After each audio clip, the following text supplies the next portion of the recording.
Bismillah.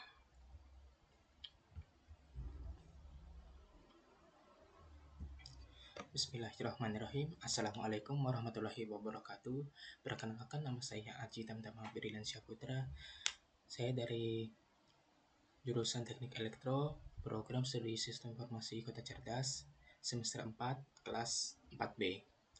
Dengan NIM C040 040 42 40 22.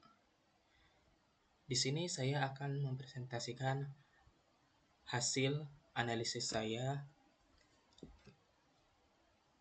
tentang sistem perencanaan budget bulanan mahasiswa dari mata kuliah Analisis dan Desain Sistem Informasi Kota Cerdas.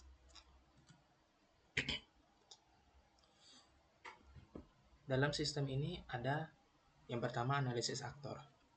Analisis aktor ini ada dua. Yang pertama mahasiswa dan yang kedua adalah admin. Yang pertama mahasiswa. Mahasiswa adalah pengguna utama sistem yang menggunakan fitur-fitur pengelolaan keuangan. Mahasiswa juga dapat melakukan registrasi, login, mencatat pemasukan dan pengeluaran, serta mengelola budget bulanan, melihat laporan keuangan, dan mengatur target tabungan. Sistem harus memisahkan akses dan data mahasiswa secara individual setelah proses login. Yang kedua, ada admin. Admin adalah pengelola sistem yang bertugas mengelola data mahasiswa yang terdaftar, mengkonfigurasi kategori pemasukan dan pengeluaran bulanan mahasiswa, terus memantau data budget bulanan mahasiswa, data pengeluaran, dan data pemasukan. Selanjutnya, melihat laporan penggunaan sistem, menghapus data yang tidak valid, serta memperbarui informasi atau pengumuman pada aplikasi. Kebutuhan di sini kita akan beralih ke kebutuhan fungsional. Kebutuhan fungsional dari mahasiswa dan admin. Yang pertama dari mahasiswa. Ini ada 10 kebutuhan fungsional dari mahasiswa. Yang pertama, mahasiswa melakukan registrasi akun pada aplikasi. Yang kedua, mahasiswa melakukan login ke aplikasi menggunakan akun yang telah terdaftar. Yang ketiga, mahasiswa menginput data pemasukan bulanan ke dalam sistem. Keempat, mahasiswa menginput data pengeluaran harian atau bulanan. Kelima, mahasiswa mengelola budget bulanan berdasarkan pemasukan dan pengeluaran mahasiswa. Yang keenam, kebutuhan fungsional yang keenam, mahasiswa melihat sisa saldo atau sisa budget yang tersedia. Yang ketujuh, mahasiswa melihat laporan keuangan bulanan secara detail. Yang kedelapan, mahasiswa membuat dan mengelola target tabungan bulanan. 9. Mahasiswa menghapus data pemasukan atau pengeluaran yang tidak diperlukan. 10.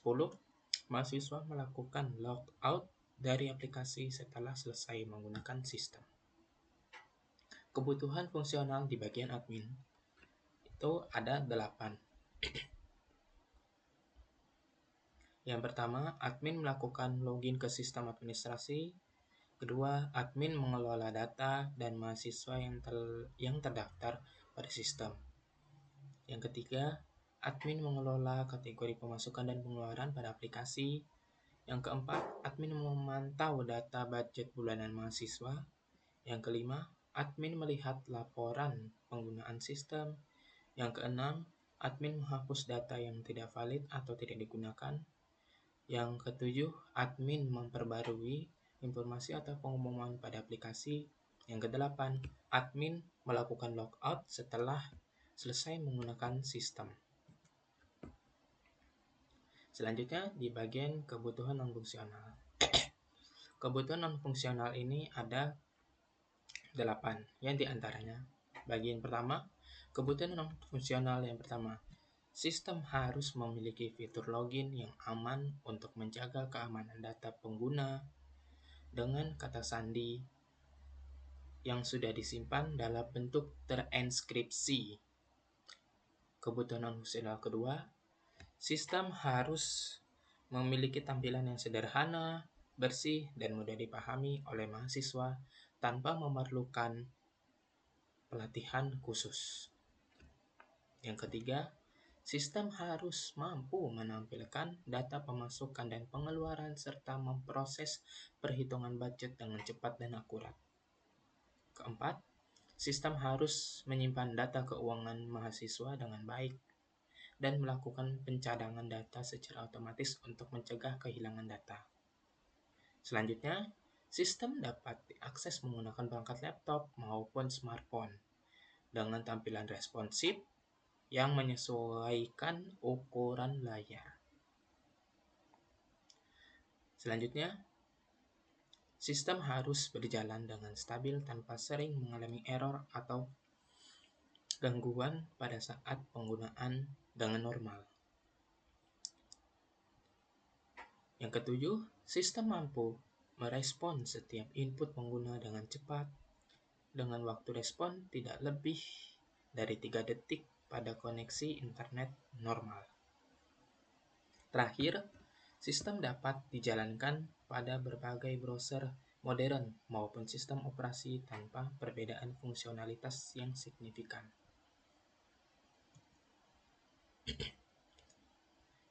Di sini kita akan selanjutnya ke bagian use case diagram. Di bagian use case diagram ini ada yang paling atasnya sistem perencanaan budget bulanan mahasiswa. Di bagian kiri ada aktor yang bernama mahasiswa. Yang pertama, dalam use case diagram ini, mahasiswa melakukan registrasi akun pada aplikasi. Yang kedua, mahasiswa menginput data pemasukan bulanan ke dalam sistem. Yang ketiga, mahasiswa menginput data pengeluaran harian atau bulanan. Yang keempat, mahasiswa mengelola budget bulanan berdasarkan pemasukan dan pengeluaran. Kelima, mahasiswa melihat sisa saldo atau sisa budget yang tersedia. Yang keenam, mahasiswa melihat laporan keuangan bulanan secara detail. Selanjutnya, ketujuh, mahasiswa membuat dan mengelola target tabungan bulanan. Yang kedelapan, mahasiswa menghapus data pemasukan atau pengeluaran yang tidak diperlukan. Terus di bagian sebelah kanan ada aktor yang bernama admin. Di sini, admin mengelola data mahasiswa yang terdaftar pada sistem. Selanjutnya, admin mengelola kategori pemasukan dan pengeluaran pada aplikasi sistem. Selanjutnya, admin memantau data budget bulanan mahasiswa. Selanjutnya, admin melihat laporan penggunaan sistem. Kemudian, admin menghapus data yang tidak valid atau tidak digunakan. Dan terakhir, admin memperbarui informasi atau pengumuman pada aplikasi. Di sini selanjutnya kita akan ke bagian deskripsi use case. Deskripsi use case ini sebenarnya sudah saya cantumkan di di bagian PPT yang saya presentasikan ini ada 12 deskripsi use case. Tetapi jika untuk bagian ambilnya saja, yang bagian penting-pentingnya saja, di sini saya akan mengambil di bagian ini. Menginput data pengeluaran harian atau bulanan. Dan juga mengelola budget bulanan berdasarkan pemasukan dan pengeluaran. Di bagian ketiga ini dulu saya menjelaskan dulu menginput data pengeluaran harian atau bulanan. Menginput data pengeluaran harian atau bulanan ini ada di bagian aktor mahasiswa. Nah, mahasiswa ini melakukan penginputan data pengeluaran harian atau bulanan. Artinya, menjelaskan bagaimana siswa ini mencatat serta mengelola data pengeluaran hariannya entah membeli sembako, membeli beras, membeli jajan, makanan dan sebagainya. Terus data tersebut dimasukkan ke dalam sistem. Entah pengeluarannya ini dimasukkan ke harian atau bulanan. Terus di bagian kondisi awalnya, mahasiswa telah login ke sistem ini. Dan sistem ini juga telah tersedia secara utuh. Secara utuh artinya secara stabil, sistem ini tidak ada gangguan, terus nyaman digunakan, dan koneksi internetnya lancar. Terus di bagian kondisi akhirnya, data pengeluaran berhasil disimpan. Artinya, data yang telah dimasukkan atau diinput ke dalam sistem ini telah berhasil disimpan oleh mahasiswa tersebut. Dan ini adalah alur-alurnya. Yang pertama, mahasiswa membuka menu pengeluaran. Menu di bagian pengeluaran. Yang kedua, sistem menampilkan form pengeluaran, entah pengeluaran harian atau bulanan. Yang ketiga, mahasiswa mengisi data pengeluaran. Nah, mahasiswa mengisi data pengeluaran ini artinya mahasiswa menginput atau memasukkan data pengeluaran ini, entah yang bagian membeli sembako, entah ganti motor, ganti oli motor, entah cuci motor atau beli jajan dan sebagainya. Jadi dimasukkan dan diinput ke untuk pengisian data pengeluarannya dan dimasukkan ke dalam sistem. Yang keempat, setelah mahasiswa melakukan pengisian data pengeluaran dan telah memvalidasi serta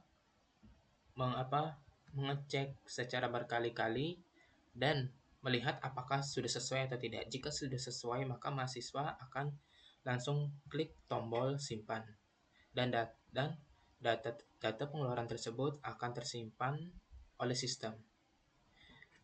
Yang kelima, sistem menyimpan data pengeluaran. Kembali ke nomor 4 tadi. Setelah mahasiswa klik tombol simpan, maka sistem akan menyimpan data pengeluaran secara otomatis. Dan yang keenam, sistem menampilkan data terbaru. Artinya, sistem telah menampilkan data terbaru ini setelah menyimpan data pengeluaran yang telah dimasukkan oleh si mahasiswa tadi. Terus yang keempat, bagian keempat, use case keempat, itu ada mengelola budget bulanan berdasarkan masukan dan pengeluaran. Di nama use case-nya ini ada pengelola budget bulanan berdasarkan pemasukan dan pengeluaran. Ini ada di bagian aktornya yaitu mahasiswa. Di bagian use case ini juga menjelaskan bagaimana mahasiswa tersebut berhasil mengatur budget bulanannya berdasarkan pemasukan dan pengeluarannya secara sinkron atau secara stabil rata. Di bagian kondisi awalnya, mahasiswa telah melakukan login telah registrasi akun, terus login untuk login ke sistem aplikasi dan memasukkan data pengeluaran serta mengelola budget bulanannya. Jadi mahasiswa telah login dan data keuangan telah tersedia. Terus di bagian kondisi akhirnya, budget bulanan ini berhasil diperbarui. Artinya telah berhasil diperbarui ini karena di bagian sebelumnya tadi menginput data. Jika sudah tersimpan, maka sistem akan jika mahasiswa sudah menginput data pengeluaran dan pemasukannya, maka sistem akan maka mahasiswa akan mengklik tombol simpan dan sistem akan menyimpan data secara otomatis serta sistem juga akan menampilkan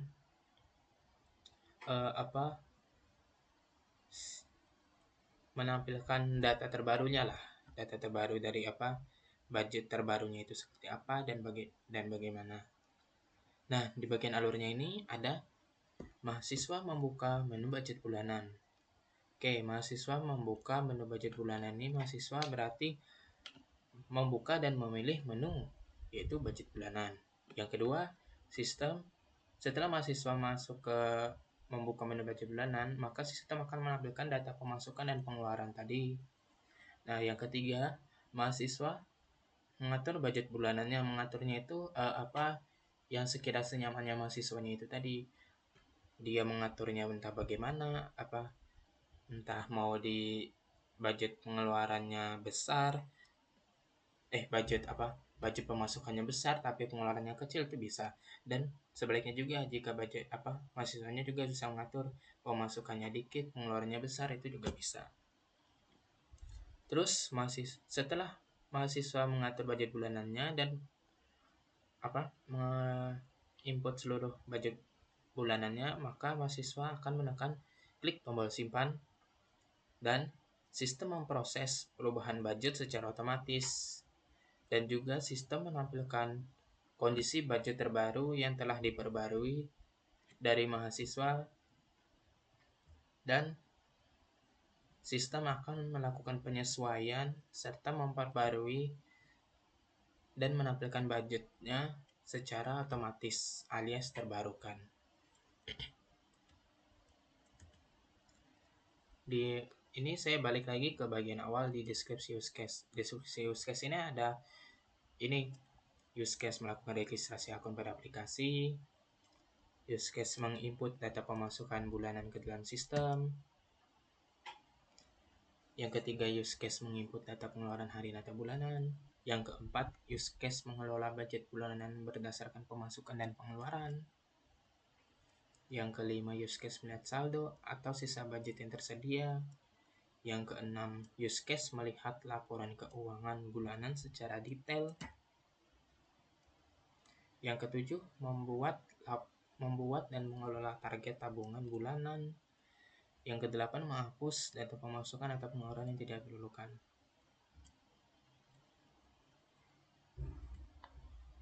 Ini bagian yang use case nomor 9 serta bagian use case di nomor 10.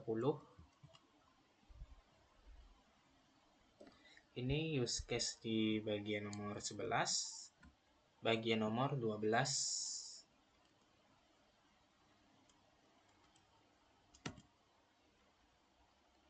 Selanjutnya kita ke activity diagram. Activity diagram ini sebenarnya ada 12 juga, tetapi saya tampilkan dulu. Activity diagram melakukan registrasi pada akun aplikasi. Terus yang kedua, menginput data pemasukan bulanan ke dalam sistem, menginput data pengeluaran harian atau bulanan, mengelola budget bulanan berdasarkan pemasukan dan pengeluaran, melihat sisa saldo atau sisa tabungan yang sisa budget yang tersedia. Selanjutnya, melihat laporan keuangan bulanan secara detail. Yang ketujuh, mengelola target tabungan bulanan. Selanjutnya menghapus data pemasukan atau pengeluaran yang tidak diperlukan. Mengelola data mahasiswa yang terdaftar pada sistem. 10, mengelola kategori pemasukan dan pengeluaran pada aplikasi atau sistemnya juga. Nah, ini yang ke-12 nih. Sebenarnya opsional juga. Opsional tapi ya tidak, sebenarnya masih gabungan dengan yang tadi 9 sama 10 tadi. Dan ini nomornya memang sempat tidak ada karena memang dari PPT-nya sempat ngebug juga. Makanya itu tadi. Kalau bisa di bagian activity diagramnya ini, kalau yang paling pentingnya ini activity diagram di yang ketiga dan keempat. Activity diagram menginput data pengeluaran harian atau bulanan. Di bagian ini ada mahasiswa. Sedangkan tombol hijau itu adalah memulai startnya. Jadi mahasiswa membuka menu pengeluaran. Nah, yang kedua, sistem menampilkan form pengeluaran. Ini setelah mahasiswa membuka menu pengeluaran, maka sistem akan menampilkan form pengeluaran. Dan selanjutnya, setelah sistem menampilkan form pengeluaran ini, maka mahasiswa akan mengisi data pengeluaran.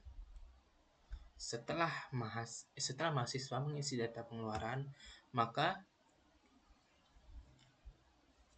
mahasiswa akan mengklik tombol simpan. Sebelum klik tombol simpan ini, mahasiswa mengisi dulu data pengeluarannya, entah data pengeluarannya itu apa, harian atau bulanan. Dan juga kalau misalkannya di harian apa-apa saja yang apa-apa saja pengeluarannya di harian tersebut, terus apa-apa saja di pengeluaran untuk bulanannya gitu. Terus setelah mahasiswa melakukan klik tombol simpan tadi, selanjutnya sistem akan menyimpan data pemasukan dan pengeluarannya. Kemudian sebenarnya di sini kurang pengeluarannya ya Pak ya. Sebenarnya ini data otomatisnya juga. Data otomatisnya kan ini sebenarnya di bagian pengeluaran, tapi sebenarnya pemasukannya masuk juga dan kurang lebih sama seperti ini. Gitu. Jadi setelah klik tombol simpan ini, maka sistem akan menyimpan data pemasukan dan pengeluarannya secara otomatis. Dan setelah sistem menyimpan data tersebut, maka sistem juga akan menampilkan data terbarunya ke mahasiswa dan selesai. Terus yang keempat, activity diagram keempat, mengelola budget bulanan berdasarkan pemasukan dan pengeluaran. Di sini kita mulai saja bagian mahasiswa dulu. Mahasiswa membuka menu budget bulanan. Setelah mahasiswa membuka menu budget bulanan, maka sistem akan menampilkan data pemasukan dan pengeluarannya. Nah, setelah sistem menampilkan data pemasukan pengeluaran dari mahasiswa tadi, maka mahasiswa selanjutnya akan mengatur budget bulanannya. Entah budget bulanannya diatur itu tadi, mau misalkannya pengeluarannya setara dengan pemasukannya, atau entah pengeluarannya yang lebih tinggi atau pemasukannya lebih tinggi, itu tergantung mahasiswanya juga. Nah, setelah mahasiswa mengatur budget bulanan, maka mahasiswa akan mengklik tombol simpan. Jika sudah klik tombol simpan ini, maka selanjutnya sistem akan memproses perubahan budgetnya. Memproses perubahan budgetnya ini yang sebelumnya sudah dilakukan mahasiswanya, tapi mahasiswanya ingin mengubahnya lagi, maka sistem akan secara otomatis memproses perubahan budgetnya yang telah disimpan oleh mahasiswa tersebut. Nah, setelah memproses perubahan budget ini, maka sistem akan menampilkan data terbaru kepada mahasiswa dan selesai.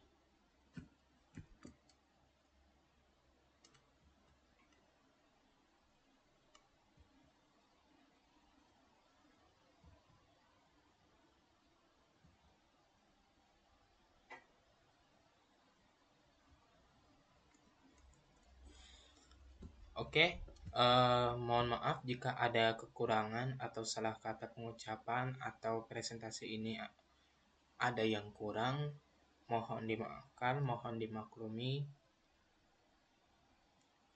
Dan juga mohon maaf juga jika ada kekurangan dalam penyampaian atau ketidaktelitiannya dalam membuat laporan ini.